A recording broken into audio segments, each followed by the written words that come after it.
This is gonna sound crazy, but when I heard Autumn's condition, I started wanting to make a Fury. Hear me out here. Winter, Summer Rose, Cinder Fall. The seasons. Okay? They talk about Autumn's condition. Autumn is fall. Cinder Fall. We already have characters with different names to the seasons. I wonder when they say Autumn's condition, are they talking about Cinder Fall?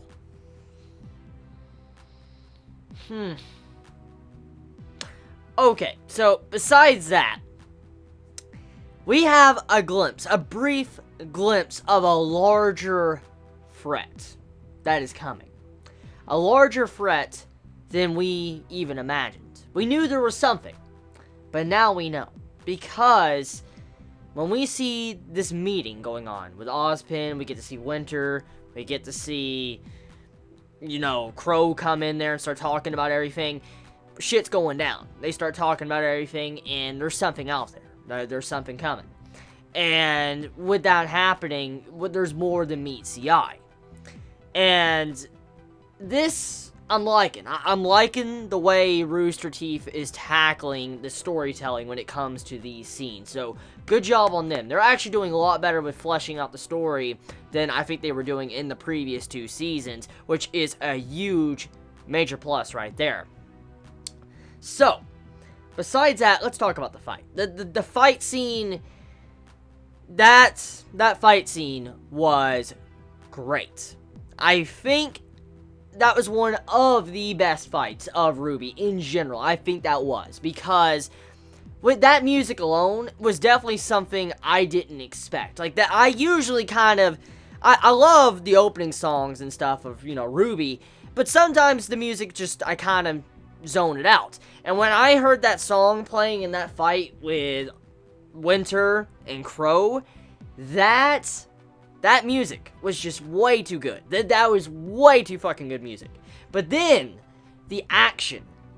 Oh my. That action was glorious. When you just see them just trying to slice at each other. You see it to where Winter's running on top of the building.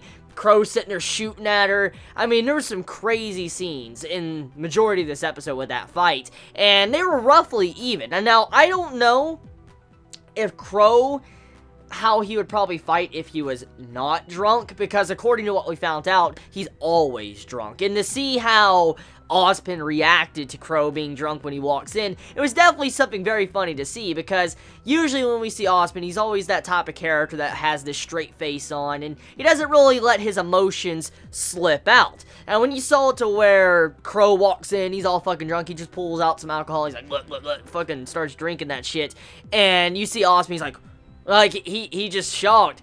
That was so cool just to see him kind of get out of character a little bit, because he was even shocked to see Qrow act like he was acting.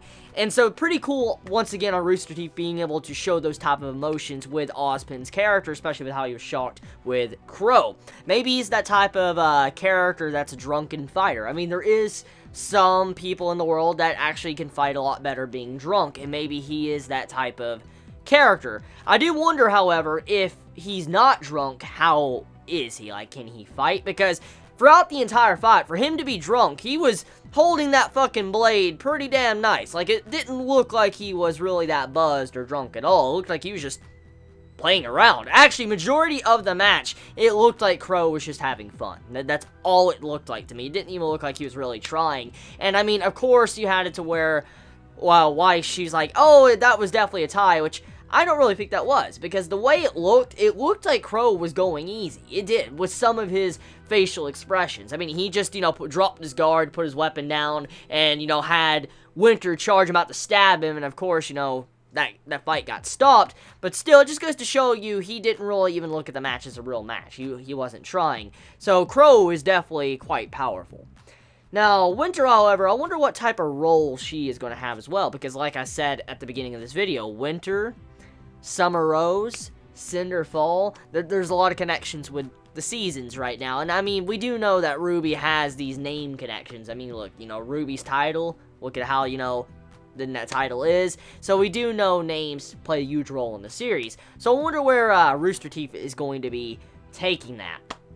So tell me your thoughts. I mean, how do you feel about this episode? How do you feel about getting the bigger picture of what we should probably expect for the future with this upcoming war, and how they're kind of starting to demonstrate what type of firepower they have? How do you feel about Cinder changing the tournament brackets to where she's controlling it and putting people up against each other who she wants to be put up against? So we're going to have the doubles brackets and probably the single 1v1 brackets, you know, getting messed with by Cinder. And I'm guessing when she says, like, she has a new access point or something, I'm assuming it has something to do with the new brackets, you know, being able to change them and control them at will, which is pretty crazy because, I mean, now we're going to get to see how the game is completely changed. Like, you know, how certain characters are going to be going up against each other that might be a bad match against.